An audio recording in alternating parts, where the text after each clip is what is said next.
स्वागत है आपका भीम न्यूज इंडिया, देश के सबसे प्रमुख और विश्वसनीय चैनल में। आप देख रहे हैं भीम न्यूज इंडिया। नमस्कार, मैं आपके साथ हूं। आइए जानते हैं आज की ताजा अपडेट्स। देश और दुनिया में क्या चल रहा है उसकी पूरी जानकारी लेकर हाजिर हैं। सबसे पहले बात करते हैं आज के मुख्य समाचार की। देख रहे हैं आप भीम न्यूज इंडिया। 14 अप्रैल बाबा साहब डॉक्टर भीमराव अंबेडकर जयंती समारोह में कांग्रेस नेता कन्हैया कुमार क्या बोले, देखिए एक रिपोर्ट। उन्होंने अपने जीवन में तय कर लिया कि उनको क्या करना था और जो करना था वो करके चले गए। आज हम लोग 2026 में 100 साल 130 साल के बाद उनको याद कर रहे हैं, तो अपनी ज़रूरत से याद कर रहे हैं। हमको आवश्यकता है उनकी, उनको हमारी आवश्यकता नहीं है। इसीलिए गीता में भी लिखा गया है, कर्म पे ध्यान दीजिए, कर्म सर्वोपरि होता है। जो करेंगे वही भोगेंगे। जो हम खाते हैं वही तो हमसे हमारे शरीर से बाहर निकलता है ना। तो कर्म सर्वोपरि है और आपका परिचय आपका काम है। जो खून करेगा वो मर्डरर है, जो झूठ बोलेगा वो झूठा है, जो चोरी करेगा वो चोर है, और जो सच के रास्ते पे चलेगा वो सच्चा है। जो न्याय के लिए लड़ेगा वो न्याय का योद्धा है, जो अन्याय करेगा वो अन्यायी है, अत्याचारी है। तो कर्म पे ध्यान देना चाहिए। बहरहाल आप लोग पहले से जो है बहुत लंबा भाषण सुन चुके हैं, तो हम लंबा भाषण नहीं देंगे। मुझे बस 2-3 बात जो मेरे जीवन से जुड़ी हुई है, और मुझे लगता है कि जब हम स्टूडेंट थे आपकी तरह, तो आप ही की तरह सोचते थे, और आप भी उन चीज़ों को आज महसूस कर रहे होंगे। तो उन्हीं पे हम 2-4 बात करेंगे। जैसे मैं एक बार अपने एक रिश्तेदार के यहाँ गया, और तो वहाँ पे कुछ बच्चे खेल रहे थे। एक बच्चा आया और बोला कि अच्छा चाचू, आप जय भीम क्यों बोलते हैं वीडियो में? तो मैंने कहा तुम बताओ। तो दूसरा वाला, अच्छा ये जय भीम वही जय भीम है ना, छोटा भीम वाला? तो मैंने कहा नहीं, ये छोटा भीम वाला जय भीम नहीं है, इस जय भीम का कुछ और मतलब है। फिर ये अभी हाल की घटना है, सोशल मीडिया पे एक बिल्कुल नौजवान था, वो अपने आप को ब्राह्मण बता रहा था बार बार, और ये कह रहा था कि नहीं सब कुछ तो ठीक है, लेकिन अंबेडकर जी के नाम पे ब्राह्मण के बारे में क्यों भला बुरा कहा जाता है। तो फिर मुझे याद आया कि यही सवाल एक बार जब हम पटना यूनिवर्सिटी में घूम रहे थे, तो एक स्टूडेंट ने हमसे पूछा था कि आप लोग ब्राह्मणवाद मुर्दाबाद क्यों बोलते हैं, आपको क्या दिक्कत है ब्राह्मणों से? फिर हाल के दिनों में मेरा एक और अनुभव हुआ, जब एक हमारा बहुत पुराना संघी दोस्त है और वो डॉक्टर बाबा साहब भीमराव अंबेडकर को याद कर रहा था। तो फिर मेरे मन में ये सवाल आया कि ये क्यों डॉक्टर बाबा साहब भीमराव अंबेडकर को याद कर रहा है। तो अलग अलग मौक़ों पर जो 3 अनुभव मुझे हुआ है, वही मैं आज आपसे साझा करूंगा। मैं किताबें ज़्यादा नहीं पढ़ता हूँ, और सिद्धांत की भी बड़ी बड़ी बातें मुझे करनी नहीं आती है। जीवन के व्यवहार से जुड़ी हुई 2-3 बातें जो आप सब भी महसूस करते होंगे। जैसे आप में से बहुत सारे लोग, खास करके जो नेता लोग हैं, वो तो इसलिए आए हैं कि राष्ट्रीय प्रभारी और राष्ट्रीय अध्यक्ष देख लें कि हम आए हुए हैं, कोई खास उनको जय भीम से मतलब तो है नहीं। बहुत सारे लोग आए हैं, उनका जुड़ाव है डॉक्टर बाबा साहब भीमराव अंबेडकर से। उनके लिए ये आज एक लोकोत्सव है, एक सच्चाई है जिसको वो रोज जीते हैं। उनको महसूस होता है कि अगर डॉक्टर बाबा साहब भीमराव अंबेडकर नहीं होते तो हमारे जीवन में कुछ नहीं होता। तो एक बड़ी आबादी वो है। और कुछ लोग तो बस भैया बोले हैं तो चलते हैं, क्योंकि अगले दिन भैया हमको हॉस्टल भी दिलवाएंगे, पार्टी में भी लेके चलेंगे, बढ़िया फॉर्चूनर पर बिठा करके घुमाएंगे भी। तो अलग अलग कारण से लोग आए हैं, ये सब हम लोग महसूस करते हैं। तो जीवन की जो सच्चाई है उसको स्वीकार करते हुए, और एक नेता के तौर पे नहीं, मैं भी किसी का भाई हूँ, किसी का बेटा हूँ, और इसी समाज में रहता हूँ। तो जो आपके अनुभव हैं वही हमारे भी अनुभव हैं। तो जो कहेंगे सच कहेंगे, और जो जीवन के अनुभव हैं वही आपसे साझा करेंगे। सबसे पहला सवाल तो वो बच्चा क्यों बोला कि ये छोटा भीम वाला जय भीम है क्या, इसमें उस बच्चे की गलती नहीं है। वो बच्चा जो दिन रात देखता है ना, आप देखेंगे कि माँ है, बाप हैं, माँ कुछ काम कर रही है, बाप कुछ काम कर रहे हैं, बच्चा रो रहा है तो रुको रुको रुको, चुप हो जाओ, रो मत, उसको मोबाइल खोल करके दे देंगे, उसको टीवी चला देंगे, तो उसमें वो वही देखता है, उसमें जो है मोटू पतलू देखता है, उसमें जो है नोबिता देखता है, उसमें वो छोटा भीम देखता है। तो वो जो देखता है वही उसके दिमाग में जाता है, वही बच्चे सोचते हैं। बचपन से उनको जय भीम के बारे में कुछ पढ़ाया, बताया या समझाया नहीं जाता है। और वही बच्चा जब बड़ा होकर के कॉलेज पहुंचेगा तो उसको बस इतना ही समझ में आएगा कि 2 अक्टूबर मतलब ड्राई डे होता है। उसको इतना ही समझ में आएगा कि आज 14 अप्रैल है तो आज छुट्टी है। उसको यह समझ में नहीं आएगा कि इसकी महत्ता क्या है, इसकी आवश्यकता क्या है। और जैसा राजेंद्र पाल गौतम जी कह रहे थे कि किताब में पढ़ाया नहीं जाता है, यह आप में, हम में, हम सब में यह समझ बैठी हुई है कि कोई नेता है तो वो किसी खास समूह का नेता है। नहीं, ऐसा नहीं है। नेहरू किसी खास समूह के नेता नहीं है, वो सबके नेता हैं। गांधी किसी खास समूह के नेता नहीं है। गांधी क्या कहते थे? रघुपति राघव राजा राम, पतित पावन सीताराम, ईश्वर अल्लाह तेरो नाम, सबको सन्मति दे भगवान। वैसे ही डॉक्टर बाबा साहब भीमराव अंबेडकर किसी एक जाति के नेता नहीं है। संविधान जो है वो किसी एक जाति के लिए नहीं लिखा गया है। सभी जाति, सभी समूह, क्या उत्तर, क्या दक्षिण, क्या पूरब, क्या पश्चिम, महिला, पुरुष, अमीर, गरीब, सबके लिए संविधान लिखा गया है, जिसकी प्रस्तावना का पहला लाइन है, हम भारत के लोग। हम भारत के लोग, हम भारत में रहने वाले लोग। हमारी जाति कुछ भी हो, हमारा धर्म कुछ भी हो, हमारी पहचान कुछ भी हो, कोई बिहारी है, कोई हरियाणवी है, कोई दिल्ली वाला है, कोई राजस्थान का, हम सब भारत के लोग। और उन भारतीयों को नागरिक होने का अधिकार।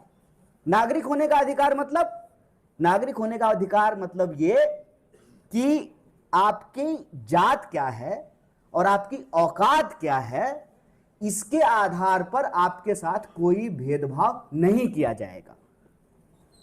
और जब यूनिवर्सिटी कैंपस में हम लोग कहते हैं ब्राह्मणवाद मुर्दाबाद या पूंजीवाद हो बर्बाद, तो इसका मतलब एक जाति के खिलाफ में नहीं बात कर रहे हैं। फिर ऐसा है तो फिर अंशुल त्रिवेदी यहां आकर के जय भीम क्यों बोल रहे हैं, या बहुत सारे ऐसे लोग जो हैं वो जय भीम क्यों बोलते हैं?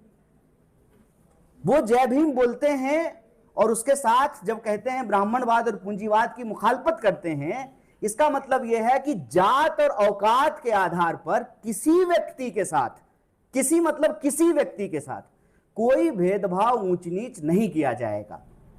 और यही विचार थे डॉक्टर बाबा साहब भीमराव अंबेडकर के। वो कहते थे कि इस राष्ट्र के 2 दुश्मन हैं, एक जो जात के आधार पर भेदभाव करता है और दूसरा जो औकात के आधार पर भेदभाव करता है। अंग्रेज क्या लिखते थे अपने रेस्टोरेंट के बाहर कि भारतीयों और कुत्तों का प्रवेश वर्जित है। क्यों? आज किसी रेस्टोरेंट के बाहर ये क्यों नहीं लिखा हुआ है? आप अगर पैसा दे सकते हैं तो आपकी जाति तो नहीं पूछी जाती है। आप जाइए, पैसा दीजिए, लीजिए और खाइए। आप स्विगी से जब ऑर्डर करते हैं तो कोई आपका कास्ट पूछता है क्या? लेकिन मंदिर जाने से पहले तो कास्ट पूछा जाता था। शादी ब्याह में जो खाने के लिए बैठती थी उसको पंगत बोलते थे, उसमें तो जात पूछी जाती थी। और जात पूछ करके ही तो मैट्रिमोनियल साइट चल रहे हैं ना। कौन सी ऐसी जाति है जिसका मैट्रिमोनियल साइट नहीं चल रहा है?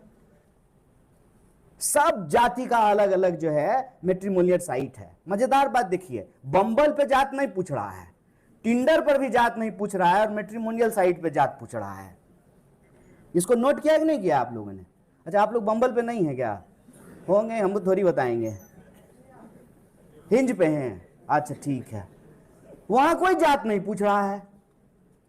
तो कहते हैं कि जाति समाप्त हो गई है। तो जाति समाप्त हो गई है तो ये मैट्रिमोनियल साइट कैसे चल रहे हैं? स्विगी पे ऑर्डर कर रहे हैं तो कोई जात नहीं पूछ रहा है, जोमेटो पे ऑर्डर कर रहे हैं तो कोई जात नहीं पूछ रहा है।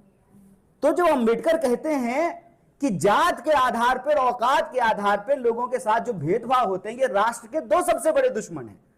तो जब ब्राह्मणवाद मुर्दाबाद कहते हैं, ब्राह्मणवाद मतलब ब्राह्मण का मुर्दाबाद नहीं, एक ऐसी ऊंच नीच वाली व्यवस्था जो आपके मां बाप की जाति के आधार पर आपका जीवन तय कर लिया जाएगा। अच्छा एक बात बताइए, हम में से किसने भगवान को एप्लीकेशन दिया था कि हमको इसी जाति में पैदा कीजिए? किसी ने एप्लीकेशन दिया था क्या? अरे आपके जो माँ बाप होते हैं वो आपकी जाति हो जाती है, इसमें आपका क्या योगदान है बता दीजिए तो। मेरी जाति होने में मेरा क्या योगदान है? मेरी माँ बाप की जो जाति है वो मेरी जाति हो गई, मेरे माँ बाप के जो धर्म है वो हमारा धर्म हो गया। इसके आधार पर किसी के साथ भेदभाव किया जाए, किसी के साथ मतलब किसी के साथ, अगर ब्राह्मण के साथ भी भेदभाव किया जाए इस आधार पे ब्राह्मण होने के चलते, तो यह जातिवाद है। और किसी के साथ अगर दलित होने पे भेदभाव किया जाए तो यह जातिवाद है। तो जन्म के आधार पर, जात के आधार पर ऊंच नीच की व्यवस्था कायम करना और जन्म के आधार पर किसी को किसी के अधिकार से वंचित रखना और किसी को कोई विशेषाधिकार दे देना, जैसे द्रोणाचार्य ने एकलव्य को धनुष सिखाने से क्यों मना किया? कहा कि नहीं, हम सिर्फ पांडवों को और कौरवों को ही सिखाएंगे, वो राजवंशी हैं, तो धनुष चलाने का अधिकार सिर्फ उन्हीं को है। एकलव्य को जो है धनुष चलाने का अधिकार नहीं है। कल को मिरांडा हाउस अगर यही कहे तो, कल को अगर स्टीफेंस यही कहे तो, कल को हंसराज यही कहे, रामजस कहे तो, और जान लीजिए कहता था। 1947 से पहले इस देश में सबको वोट देने का अधिकार नहीं था, सबको पढ़ने का अधिकार नहीं था, सबको मंदिर जाने का अधिकार नहीं था, सबको छाता लगाने का अधिकार नहीं था, सबको जूता पहनने का अधिकार नहीं था, सब सभी कुओं में पानी नहीं पी सकते थे। यह संभव हुआ कैसे? यह संभव हुआ संविधान से। और संविधान बना कैसे? संविधान बना जब देश को आजादी मिली। देश को आजादी कैसे मिली? जब सबने बलिदान दिया। ब्राह्मणों ने भी बलिदान दिया, दलितों ने भी बलिदान दिया, जाटों ने भी बलिदान दिया, गुजरों ने भी बलिदान दिया। कश्मीर से लेकर के कन्याकुमारी तक, अरुणाचल से लेकर के गुजरात तक सब अंग्रेजी व्यवस्था के खिलाफ लड़े। और जो दूसरी चीज का विरोध करते थे, औकात, जो अंग्रेज कहते थे ना कि एक ही कपड़ा है, लेकिन अगर कोई भारतीय व्यापारी बेच रहा है उस कपड़े को तो उसको कम कीमत मिलेगी, कोई अंग्रेज व्यापारी बेच रहा है उसको ज्यादा कीमत मिलेगी। एक ही नौकरी करते हैं भारतीय और अंग्रेज दोनों, भारतीय को कम वेतन मिलेगा और अंग्रेज को ज्यादा वेतन मिलेगा। तो पहचान के आधार पर, औकात के आधार पर जो भेदभाव की जाती है, इसीलिए डॉक्टर बाबा साहब भीमराव अम्बेडकर कहते थे कि इस राष्ट्र के दो दुश्मन हैं, एक जो ऊंच नीच जात के आधार पर करता है और दूसरा जो औकात के आधार पर करता है। अब आप राजनीतिक व्यवस्था में आइए, जिस चिंता को बाबा साहब जाहिर करते थे, आज उस परिस्थिति में हम लोग हैं कि नहीं है। वोट देने का अधिकार हम सबको है, चुनाव लड़ने का भी अधिकार है, सब चुनाव लड़ सकता है। आपके दिल्ली यूनिवर्सिटी में सब चुनाव लड़ेगा? बोलिए। 50 गाड़ी का काफिला नहीं होगा, करोड़ों रुपया खर्च नहीं करेगा, फन एंड फूड का टिकट नहीं बांटेगा, तो आपका संगठन उसको चुनाव लड़ाएगा? खाली फूल चढ़ाने से नहीं होगा। बाबा साहब की जयंती है, आज रील बना लेते हैं, थोड़ा माला चढ़ा देते हैं बाबा साहब पर, सोशल मीडिया पे लाइक्स और व्यू हो जाएगा और नेता लोग भी देख लेंगे। इससे नहीं होगा। अगर यही चलता रहा तो इस देश में 70 साल में साजिशन जो हुआ है कि गोडसे और गोलवलकर को मानने वालों ने बड़ी चालाकी से गांधी, नेहरू, पटेल, सुभाष चंद्र बोस, भगत सिंह और अंबेडकर को मानने वालों को आपस में लड़ा करके इस देश की सत्ता पे कायम हो गए हैं। बड़ी चालाकी से। फर्क होना चाहिए ना। जब कोई एबीवीपी का कार्यकर्ता कहता है कि मातरम मातरम वंदे मातरम, इसका क्या मतलब है? और जब कोई एनएसवाई का कार्यकर्ता कहता है मातरम मातरम वंदे मातरम, तो इसमें क्या फर्क है? और इसमें फर्क है, याद रखिएगा, बेशक फर्क है। जब हम भारत माता की जय कहते हैं, जब हम जय भीम कहते हैं, जब हम जय भारत और जय हिंद कहते हैं, और जब वो कहते हैं, इसमें फर्क है। जब वो आज अंबेडकर के ऊपर माला चढ़ाएंगे और आज जब हम माला चढ़ा रहे हैं तो इसमें फर्क है। जब हम भगत सिंह की जिंदाबाद कहते हैं और वो भगत सिंह का जिंदाबाद कहते हैं, इसमें फर्क है। और बुनियादी फर्क ये है कि वो जात और औकात के आधार पर होने वाले भेदभाव को सही मानते हैं, हम जात और औकात के आधार पर होने वाले भेदभाव को गलत मानते हैं। यह फर्क है। इसीलिए जब देश में आजादी का आंदोलन हो रहा था तो आरएसएस के लोग उस आजादी के आंदोलन में हिस्सा नहीं लिए।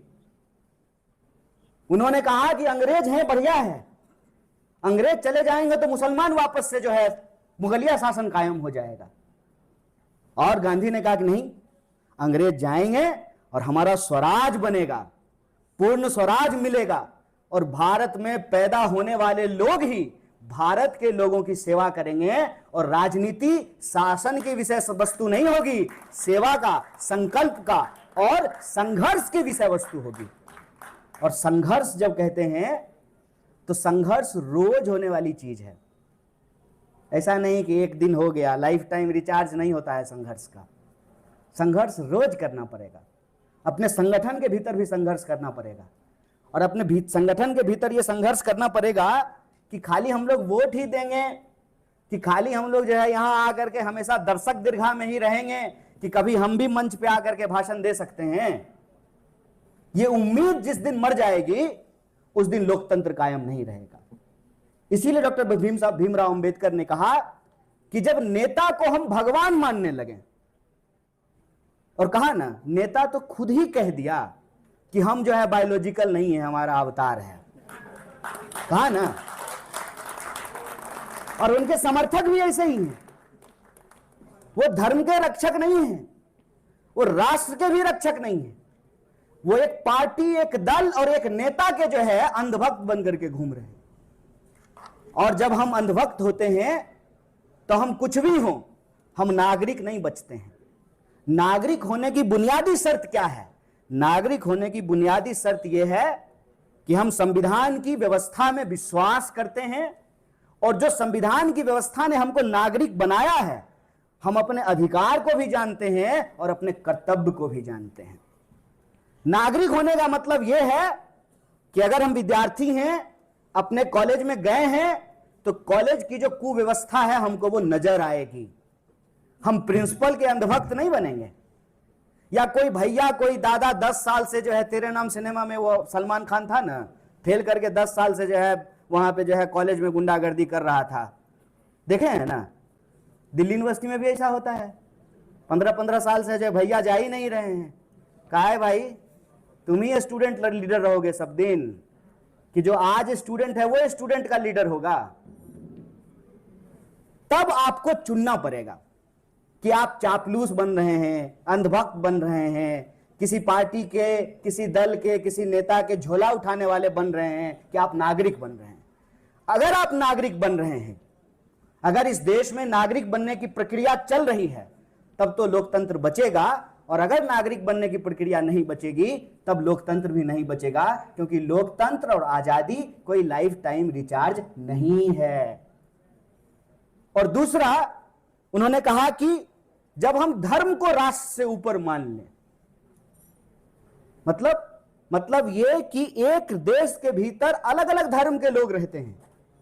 धर्म के आधार पर अगर लोगों को आपस में लड़ाया जाने लगे तो यही वो विधि थी जिससे अंग्रेज 200 साल तक हमारे ऊपर शासन किए। 200 साल तक क्या करते थे? सूअर का मांस मस्जिद के सामने फिकवा देते थे और गाय का मांस जो है वो मंदिर के सामने फिकवा देते थे। फिर हिंदू मुसलमान आपस में लड़ने लगते थे और ये भूल जाते थे कि हमारा कपास लूट करके, हमारे किसानों से जबरदस्ती नील की खेती करवा करके यहां का कच्चा माल जाता है ब्रिटेन, और उस जहाज को चलाने में भी भारतीय, और वहीं से कपड़ा बन करके वापस आता है भारत के बाजार में, और यहां दोबारा हमसे महंगा बेचा जाता है। हम गुलाम कैसे थे? जब हम भारतीय नहीं थे। हम गुलाम कैसे थे? जब हमको आपस में बहुत आसानी से लड़ाया जा सकता था। क्या आज हमको आपस में आसानी से नहीं लड़ाया जाता है? कभी जाति और धर्म के नाम पे क्या हमको जो है हमारे नागरिक अधिकार नहीं छीने जाते हैं? हम इस बात के लिए चिंतित हैं कि मंदिर बनेगा कि नहीं बनेगा, लेकिन हम इस बात के लिए चिंतित नहीं हैं कि देश की प्रतिष्ठित विश्वविद्यालयों की आज हालत क्या है। सेमेस्टर सिस्टम के नाम पे जो है पूरी की पूरी एजुकेशन व्यवस्था को बर्बाद कर दिया गया है। अच्छे अच्छे कॉलेज में पढ़ने के बाद भी ये गारंटी नहीं है कि लोगों को रोजगार मिलेगा। मुझे तो टॉप 10 जो दिल्ली यूनिवर्सिटी के कॉलेज है उसके पढ़े हुए स्टूडेंट्स मिलते हैं जिनको आज नौकरियां नहीं मिल रही है।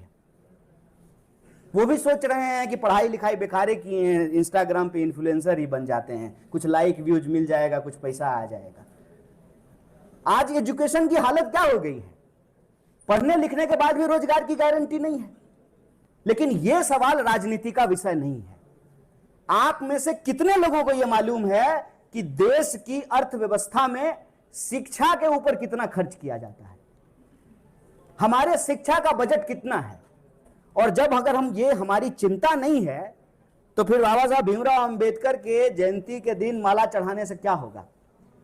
क्योंकि अंबेडकर जी पहला काम क्या कहते हैं करने के लिए, कहते हैं एजुकेट। एजुकेट तो तब होंगे ना जब एजुकेशन इंस्टीट्यूट बचेगा, जब एजुकेशन बजट होगा। फिर कहते हैं ऑर्गेनाइज, इकट्ठा हो। और फिर कहते हैं एजिटेट करो। एजिटेट करो किसके लिए?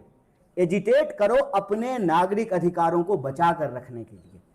एजिटेट करो अपने राष्ट्र को बचा करके रखने के लिए, जो राष्ट्र जाति और धर्म के आधार पर नहीं समता के आधार पर कायम होगी।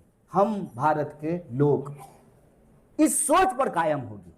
और आज आप हालत देखिए, दूरदर्शन सरकारी चैनल है और उस सरकारी चैनल का अपने आप को पत्रकार कहता है, लेकिन एक पार्टी की कार्यकर्ता की तरह सरकार की चापलूसी में, सरकार मत कहिए, प्रधानमंत्री की चापलूसी में देश के नेता प्रतिपक्ष को, चुने हुए नेता प्रतिपक्ष को गंदी गंदी गालियां बकता है। और उस पर अगर हमारी नजर नहीं जाती है, अगर हम उन टीवी चैनलों की हरकतों को नहीं देख पाते हैं कि आपने टीवी खरीदा है, आपने रिचार्ज कराया है, आपका मुद्दा है उसमें। क्या देश के भीतर किसानों की आत्महत्या सवाल है, जवानों की आत्महत्या सवाल है, हर मिनट होने वाले महिलाओं के खिलाफ जो अपराध हैं वो सवाल है, खान खदान जो बेचे जा रहे हैं, पोर्ट और एयरपोर्ट बेचा जा रहा है वो सवाल है। अगर हम ये ऊंच नीच और भेदभाव वाली व्यवस्था के ऊपर चिंतित नहीं होते हैं, ऑर्गेनाइज नहीं होते हैं, उसके खिलाफ संघर्ष नहीं करते हैं, एजिटेट नहीं करते हैं, तो हमारे नागरिक अधिकार हमारे पास सुरक्षित नहीं रहेंगे। और हमारे नागरिक अधिकार अगर हमारे पास सुरक्षित नहीं रहेंगे तो अभी वोट देने का अधिकार है, चुनाव लड़ने का भी अधिकार है। यूनिवर्सिटी का ही चुनाव नहीं लड़ पा रहे हैं, एमएलए का चुनाव कभी लड़ पाइएगा, एमपी का चुनाव कभी लड़ पाइएगा? याद रखिएगा, चापलूसी से चापलूस बनते हैं, संघर्ष करने से नेता बनता है। इस बात को याद रखिएगा। और संघर्ष अगर करना है तो संघर्ष जो है वो कमजोर के खिलाफ नहीं होता है। संघर्ष किसके खिलाफ होता है? नाव नदी में लहर के खिलाफ संघर्ष करती है ना। समंदर में जब आप सर्फिंग करेंगे तो आप लहर के खिलाफ सर्फिंग करते हैं ना। तो स्वाभिमान क्या होता है? जब आप ताकतवर के सामने अपनी रीढ़ सीधी करके खड़े होते हैं तो यह स्वाभिमान है। और कमजोर के सामने, फॉर्च्यूनर से जा रहे हैं शीशा नीचा करके और स्कूटी वाले को गाली बक देते हैं, यह अभिमान है। स्वाभिमान और अभिमान का फर्क हमको हमेशा मालूम होना चाहिए, तभी हमको पता चलेगा कि संघर्ष करने का क्या मतलब होता है और चापलूसी करने का क्या मतलब होता है। संघर्ष सत्ता के खिलाफ होता है, सत्ता के खिलाफ संघर्ष कीजिए। आजकल विपक्ष से सवाल पूछने की परिपाटी बन गई है। सवाल प्रधानमंत्री से पूछा जाना चाहिए, मंत्री से पूछा जाना चाहिए, वाइस चांसलर से पूछा जाना चाहिए, प्रिंसिपल से पूछा जाना चाहिए। सवाल दरोगा एसएचओ से पूछिए, एसपी से पूछिए, आईजी से पूछिए। सवाल उन लोगों से पूछिए जो चोरी बेईमानी करके महल खड़ा कर लिए हैं, उनसे सवाल पूछिए। जब सवाल पूछेंगे, उसके खिलाफ संघर्ष करेंगे, तब आप जनता के नेता बनेंगे। पहले आप नागरिक होंगे, तब आप नागरिकों का नेतृत्व कर सकते हैं। और इस देश में नागरिकता को बचाए बिना लोकतंत्र को बचा करके रखना संभव नहीं है। और लोकतंत्र यदि नहीं बचेगा, संविधान यदि नहीं बचेगा, तो हमको जो अधिकार मिले हुए हैं ये अधिकार भी हमारे पास नहीं बचेगा। आपको वोट देने का अधिकार, चुनाव लड़ने का अधिकार था। आप वोट तो दे पा रहे हैं लेकिन चुनाव नहीं लड़ पा रहे हैं। यही व्यवस्था कायम रही तो वोट देने का अधिकार भी एक दिन आपसे छीन लिया जाएगा। अभी पैसा लेकर के जो लोग वोट दे रहे हैं, कॉलेज के बाहर बस लगा देता है और भाई बैठ करके सिनेमा देखने चले जाते हैं। एक दिन सरकार कहेगी कि चुनाव बंद करो। चुनाव बंद करो क्यों? क्योंकि हर साल 4 लोग चुनाव जीत करके आता है और नेता बन जाता है। बताइए, आप लोग चुनाव लड़ करके नेता बन जाइएगा तो फिर जैसा क्या करेगा? बेरोजगार नहीं हो जाएगा? अपने लोकतांत्रिक मूल्यों को समझना जरूरी है, अपने नागरिक अधिकारों को समझना जरूरी है, और हमारी विचारधारा क्या है इसको समझना जरूरी है। और हमारे साथ सबसे बड़ी साजिश ये है कि हम सोचे नहीं, सवाल नहीं करें, इसीलिए बचपन से ही हमको कुछ दिखाया जाने लगता है। जैसे उस बच्चे को दिखाया जा रहा है छोटा भीम, लेकिन नहीं बताया जा रहा है क्या मतलब होता है जय भीम का। जब कॉलेज आते हैं तो जब कोई रैली होती है, कोई जलसा होता है और नारा लगता है ब्राह्मणवाद मुर्दाबाद, पूंजीवाद हो बर्बाद, तो इसका मतलब समझ में नहीं आता है।